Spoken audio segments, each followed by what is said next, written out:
Akibat ditikam oleh sang suami KJ, 50, bidan bernama Imas Mulyani, 40, meninggal dunia akibat kehabisan darah. Korban diketahui dimakamkan di TPU Jariah, Desa Mekarwangi.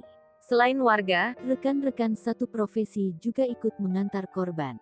Karim Mulyana, 75, selaku ayah Imas mengaku bersyukur banyak warga yang bersimpati datang mengantar Imas.